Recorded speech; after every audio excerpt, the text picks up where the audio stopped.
Right next right. ఒకవైపు వేరుకుంపటి, మరోవైపు అన్నకు అండగా ఏం జరుగుతుంది సార్? అంటే ఏం లేదులే, కవిత పొలిటికల్గా తన గేమ్ తను ఆడుతుంది అంతే, దాంట్లో ఏమి లేదు. తన గేమ్ తను ఆడటం అంటే ఒకటి, నిన్న ఎవరైతే దామోదరరావు రాజ్యసభ సభ్యుడు వెళ్ళి మాట్లాడి డిస్కస్ చేసి వచ్చారు, 3 గంటలు 4 గంటలు అన్నారు. ఆ డిమాండ్స్ కూడా ఇవన్నీ ఒప్పుకోలేదని చెప్పని అంటున్నారు. సరే, ఇప్పుడు తను ఆ డిమాండ్స్, ఆ చర్చలు సారాంశం ఏమై ఉంటుందంటే ఫైనల్గా ఒకటే ఉంటుంది. సారాంశం ఎక్కడైనా ఏముంటుంది, తను ఆ పార్టీలో షేర్ అడుగుతూ ఉండిద్ది, పొలిటికల్ షేర్. ఆ పొలిటికల్ షేర్కు సంబంధించింది వివాదం. జనరల్గా ఇప్పుడు ఆ పొలిటికల్ షేర్ ఇవ్వడానికి మరి కేసీఆర్ గారు అంగీకరించాలి. అది అంగీకరించడానికి ఆయన ఒప్పుకోకపోవచ్చు, దాన్ని ఏమో ఒప్పుకోకపోవచ్చు. సరే, ఇక ఏదన్నా కానీ ఇప్పుడు ఫైనల్గా తను ఇప్పుడు ఒకసారి అయిపోయిన చర్చలు ఇంకో 2-3 సార్లు చర్చలు అయిపోతే ఆటోమేటిక్గా ఇది సర్ప్రైజ్ అయిపోతుంది. ఏమి పెద్ద నేను అనుకోవటం ఇది టీ కప్పులో తుఫాన్ లాంటిది తప్ప, తుఫాన్లు వచ్చేసి అద్భుతంగా ఆమె పార్టీ పెట్టి, ఆమె పార్టీ పెడితే, కవిత గారు పార్టీ పెడితే ఏమైద్ది అనేది మనందరికంటే కూడా, ప్రజల కంటే కూడా ఆమెకే ఎక్కువ తెలుసు. ఎందుకంటే షర్మిల గారు పార్టీ పెట్టారు, ఇక్కడ బీఆర్ఎస్ పార్టీ ఉన్న తర్వాత ఏ పార్టీ పెట్టినా, ఆమె ఏం పెట్టినా కానీ ఆ బీఆర్ఎస్ పార్టీ జెండా చేసుకున్న వాళ్ళు ఈరోజు రేపు ఎప్పుడన్నా ఆమె పిలిస్తే ఆ పార్టీ జెండా చేసుకుని ఆడికి వెళ్తారు తప్ప ఆ ఓటు ఈ ఓటు ఒకటే, ఏం కొత్త ఓటు ఏం లేదు. కేసీఆర్ గారు ఓటే ఓటు, కేసీఆర్ గారు ఎవరికి ఏమంటే ఆ ఓటు అటే ఉండిద్ది. కేసీఆర్ గారు కవిత నా వారసురాలు అని చెబితే ఓటు అటు ఉండిద్ది, కేటీఆర్ గారు నా వారసుడు అని చెబితే ఇటు ఉండిద్ది, హరీష్ రావు నా వారసుడు అంటే అటు ఉండిద్ది. అంతే తప్ప ఇంక ఇవన్నీ ఇంతకు మించి ఏమి పెద్ద దీంట్లో ఊరగా మనకు కూడా కాలక్షేప వ్యవహారం తప్ప ఏం కనపట్ల. అందుట్లో తను పార్టీ పెట్టినప్పుడు లిక్కర్ స్కామ్ అనేటువంటి ప్రస్తావన వస్తుంది, దాని చుట్టూతో తన రాజకీయం తిరుగుతుంది. కాబట్టి అది అంత తేలిగ్గా అయితే ఉండదని నేను అనుకుంటున్నాను. సుధాకర్ బయట దేవుళ్ళు ఉన్నారా, దయ్యాలు ఉన్నారా అని మొదలుకొని పంచాయతీలు జరుగుతా ఉంది. ఎవరింట్లో దేవుళ్ళు ఉన్నారు, ఎవరింట్లో దయ్యాలు ఉన్నాయి, దేవుడు దయ్యం ఎందుకు అయ్యిండు, ఎంపీ చేసినప్పుడు దేవుడు ఎందుకయ్యే, ఓడిపోయినాక అడ్డదారులు తీసుకొచ్చి ఎమ్మెల్సీ చేస్తే దేవుడు ఎట్లాయే, దేవుని పక్కన దయ్యాలుంటే 12 ఏళ్ల నుంచి ఏం చేస్తున్నారు? టీఆర్ఎస్ పార్టీ ఖాళీ అయ్యేటువంటి ప్రయత్నాలు జరుగుతున్న తరుణంలో నాతోటి కొట్లాడితే నా బిడ్డ దగ్గర కోనరి, నా కొడుకు తోటి కొట్లాడితే నా అల్లుని దగ్గర కోనరని వాళ్ళే అన్ని గ్రూపులు పెట్టుకొని చేస్తున్నట్టు ఇది ఒక నాటకంలా కనబడుతుంది తప్ప ఇంకొకటి ఏం లేదు. చెల్లె కవిత ఆల్రెడీ మెంటల్ గా ఫిక్స్ అయినట్టున్నది, టీఆర్ఎస్ పార్టీలోకి వెళ్ళి బయటికి పోదామని, సొంత ఏజెండా పెట్టుకుందామని, అక్క షర్మిలక్క చేసినట్టు పాదయాత్ర చేద్దామని, ఓ కొత్త పార్టీ పెట్టుకుందామని ఆమె డిసైడ్ అయినట్టు కనబడుతుంది. Right right. Sudhakar good evening. ఏంటి మరి, కొత్త పార్టీయా, పాత పార్టీయా, ఏ పార్టీ లేకపోతే ఇంకొక పార్టీయా, ఉన్న పార్టీలా ఏంటి, అంత ట్రాషా? సార్, భారత రాష్ట్ర సమితిలో ఆమె తగిన ప్రాధాన్యాన్ని కోరుకుంటున్నారు. భారత రాష్ట్ర సమితిలో కేటీఆర్తో సమానంగా తనకు రాజకీయ అవకాశాలు కావాలని కోరుకుంటుంది. అందులో భాగంగానే ఒక్కొక్క స్టెప్ వేసుకుంటూ ముందుకు వస్తుంది. చాలా అది ఫైనల్ స్టెప్ లేఖ రాయడం. ఆ లేఖ బయటకు వచ్చిన తర్వాత యూఎస్ నుంచి వస్తూ ఎయిర్పోర్ట్లో ఆ లేఖ నేనే రాశాను, కేసీఆర్ దేవుడు, ఆయన చుట్టూ మాత్రం దయ్యాలు ఉన్నాయన్నది. అంటే ఏదో రకంగా కేసీఆర్ మీద ప్రెషర్ పెట్టి తనకు రావాల్సిన రాజకీయ ప్రాధాన్యాన్ని సాధించుకోవాలని కవిత భావిస్తుంది. అందులో భాగంగా నిన్న దీకొండ దామోదర్ రావుతో పాటు గండ్రమోహన్ రావు ఇద్దరు ఆమె ఇంటికి వెళ్ళారు, ఆమెను బుజ్జగించే ప్రయత్నం చేశారు. కేసీఆర్ తరఫున దూతలుగా వెళ్ళి కేసీఆర్తో ఆమెను మాట్లాడించారు.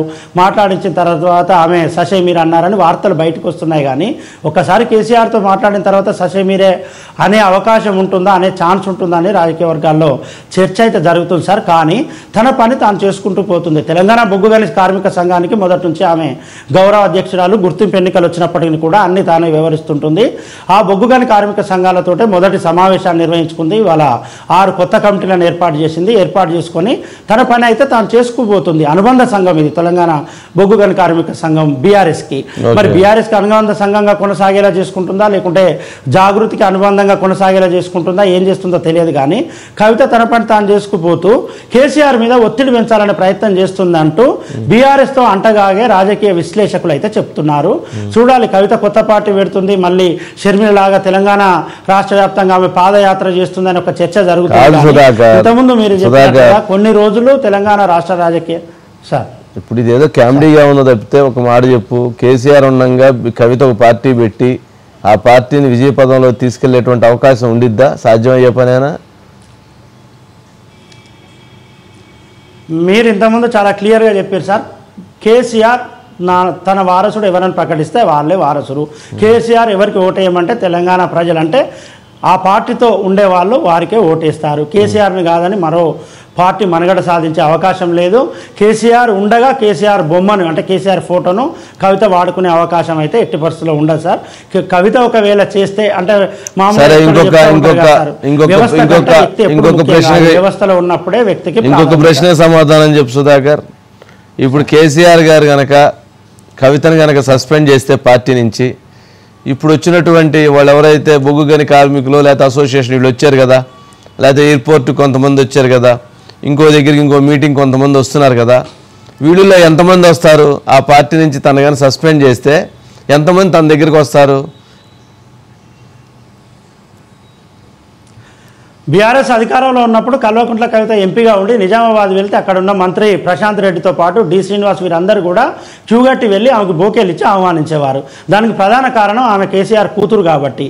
ఇప్పుడు ఒకవేళ కేసీఆర్ ఆమెను సస్పెండ్ చేస్తే ఏ జిల్లాకు వెళ్ళినా కూడా ఇప్పుడున్న జాగృతి శ్రేణులందరూ బీఆర్ఎస్ కుటుంబానితో సన్నిహిత సంబంధం ఉన్నవారు కుటుంబ సభ్యులు. ఆ కుటుంబ సభ్యులు వారిస్తే వారెవరు వెళ్ళి కవితను రిసీవ్ చేసుకునే పరిస్థితి ఉండదు. కవితను ఒకవేళ కేసీఆర్ సస్పెండ్ చేస్తే ఏకాకి అయ్యే అవకాశమే ఎక్కువ ఉంటుంది. ఆమె రాజకీయ ప్రాధాన్యత చాలా దిగువ స్థాయికి పడిపోతుంది. తెలంగాణ రాష్ట్రంలో ఆమె చాలా రాజకీయంగా ఇబ్బందులు ఎదుర్కొనే అవకాశమే ఉంటుంది సార్. రైట్. మూడో క్వశ్చన్, ఇప్పుడు కేసీఆర్ గారు కనుక ఒక డైరెక్షన్ ఇచ్చి సస్పెండ్ చేసిన తర్వాత కేటీఆర్ హరీష్ని ఇద్దరిని కూడా మీరు తనని రాజకీయంగా కంట్రోల్ చేయండి, ఎక్కడా కూడా ఎవరు కూడా తనతోటి పార్టీలోంచి ఒకరు కూడా వెళ్ళొద్దు అని డైరెక్షన్ ఇచ్చి కంట్రోల్ చేయాలి అని అనుకుంటే ఎట్లా ఉండిద్ది? మరో ఈటల రాజేందర్ కంటే అంటే ఈటల రాజేందర్ అంటే బలమైన నాయకుడు, బీసీ నాయకుడు కాబట్టి హుజరాబాద్లో నిలబడి గెలిచాడు. కానీ కవిత శూన్యమయ్యే అవకాశం ఉంటుంది. కంట్రోల్ చేయండి అనే ఆదేశం ఒకటి కేటీఆర్ హరీష్ రావుకి వెళ్తే అది పెద్ద ఆయుధం వాళ్ళకి. కేసీఆర్ నుంచి ఆ మాట కోసమే వాళ్ళు ఎదురు చూస్తున్నారు. ఒకవేళ కవితను సస్పెండ్ చేస్తే అత్యంత ఎక్కువ రిలీఫ్ పొందే వ్యక్తి కేటీఆర్. కంట్లో నలుసులా మారుతుంది, ఎప్పటికి ఇబ్బంది పెడుతుంది, తనతో పాటు సమాన ప్రాధాన్యత అడుగుతుంది, చాలా ఆయన రిలాక్స్ అవుతారు. వెంటనే కంట్రోల్ పెట్టమని కేసీఆర్, అవును సార్ కేటీఆర్ కంట్రోల్ పెట్టమని కేసీఆర్ కొంచెం చెప్తే ఒక 50% కంట్రోల్ పెట్టమంటే మొత్తం 100% కంట్రోల్ చేసి వదిలేస్తారు ఇద్దరు నాయకులు. కానీ ఒకటైతే వాస్తవం సుధాకర్, కవిత అనుకున్నంత అమాయకురాలు లేదా అనుకున్నంత ఇదైతే కాదు. వీళ్ళు ఒత్తిడి చేసే కొంది, వీళ్ళు ప్రజలు బిల్డ్ చేసే కొంది, నలిపే కొంది తనకి వాక్చాతుర్యం ఉంది. తను బలమైనటువంటి వాయిస్ని ఇవ్వగలదు. తన వాయిస్ తోటి వీళ్ళని ఎంత డ్యామేజ్ చేయాలో అంత డ్యామేజ్ చేయటానికి తను కూడా సరే క్యాడర్ని ఆపినా లేకపోతే ఇంకొకరిని ఆపినా ఏ రకంగా ఆపినా తను కూడా ఆ స్థాయిలో డ్యామేజ్ చేయడానికైతే తన ప్రయత్నం అయితే చేసిద్ది కదా. తప్పకుండా చేస్తారు సార్. అంటే తెలంగాణ రాష్ట్రంలో కేసీఆర్ అంటే గిట్టని వారు ఉన్నారు, కేసీఆర్ అంటే పడని రాజకీయ నాయకులు ఒక సెక్షన్ ఉంది కాబట్టి ఆ మద్దతు కవితకు లభిస్తుంది. At the same time Delhi liquor కేసులో కుటుంబ సభ్యులు అంటే కేవలం కవిత ప్రమేయం కాకుండా మిగతా వారి ప్రమేయం ఉంది. మిగతా వారికి తెలిసే జరిగింది. తెలంగాణ భవన్ కేంద్రంగా లావాదేవీలు జరిగినాయి అనేది ఒకటి ఉంది sir. At the same time కాళేశ్వరానికి సంబంధించిన కమిషన్లు మిగతా వ్యవహారాలు, ఈ వ్యవహారాలన్నీ ఒక్కొక్కటి బయటికి పెట్టుకుంటూ వస్తుంది. 10 ఏళ్ళు అధికారంలో ఉన్న బీఆర్ఎస్ లో జరిగిన అవినీతిని వీటన్నింటిని ఒక్కొక్కటి బయట పెట్టుకుంటూ మీడియాతో మాట్లాడుతూ ఒక రకంగా ఆ కుటుంబాన్ని చిరాకు అయితే పరుస్తారు సార్. అంటే మామూలుగా ఇప్పటి వరకు ఆరోపణలుగా ఉన్నటువంటి వాటన్నిటిని ఆధారాలతో సహా బయట పెట్టి నేను బావిలో మునుగుతాను, మీరు కూడా నాతో పాటు బావిలో మునగండి అని చెప్పి అందరం తీసుకుని బావిలో వేసే ప్రయత్నం చేసిద్ది అంటావు అయితే ఫైనల్గా. అందుట్లో ఏం సెషవేషన్ ఏమి లేవులే పెద్దగా. తప్పకుండా అదే జరుగుతుంది సార్. ఇప్పుడు ప్రతిపక్షాలు చేస్తున్నాం సార్, ఇప్పుడు ప్రతిపక్షాలు చేస్తున్నాం అవి ఆరోపణలు అయితే సార్. కవిత చేస్తే ప్రజలు కూడా నమ్మే అవకాశం. ఇంకా నమ్మేది ఏముంది, తనే జైల్లో ఉంది కదా, పాటు ఉంది ప్రభుత్వంలో, తనే తిహార్ జైల్లో ఉంది కదా, తనే liquor scam case BRS party ఆఫీసులో ఆ కారులో డబ్బులు ఇచ్చారనేటువంటిది కూడా ఆ రోజు దాంట్లో ఇదైంది కదా. కాబట్టి లిక్కర్ స్కామ్ కాకపోతే తను ఇప్పుడు వాళ్ళ మీద వేసినా కూడా ఆరోపణ అయితే రుజువు కాదు, కానీ తనే దానికి మూల కర్త కర్మ క్రియ లిక్కర్ కేసు అనేటువంటిది ఉంది.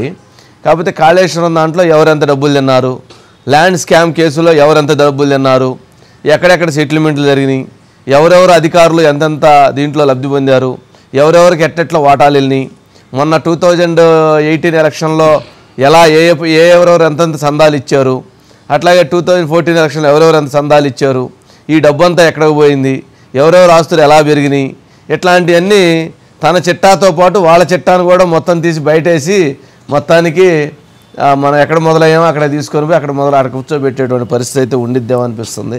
సరే ఏదైనా కానీ చూద్దాం మనం. ఏది మిషన్ భగీరథలో ఎంత పోయింది, మిషన్ కాకతీయలో ఎంత పోయింది, ఇప్పుడే కాళేశ్వరం కమిషన్కి 5వ తారీఖు బయట పెట్టుకుంటూ వస్తుంది. ఆ కాళేశ్వరం కమిషన్ మీటింగ్కి 5వ తారీఖు అటెండ్ అవుతానని చెప్పని కూడా కేసీఆర్ గారు చెప్పారు.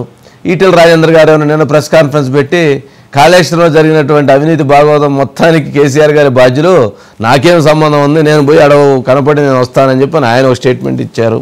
సరే ఏదన్నా కానీ మొత్తానికి రేవంత్ రెడ్డి గారు వీళ్ళందరి దగ్గర మాట పెట్టి చక్కగా ఆయన కాస్త ఇది చేస్తుంటాడు అనుకోవాలి. సరే చూద్దాం కానీ. రైట్ సుధాకర్.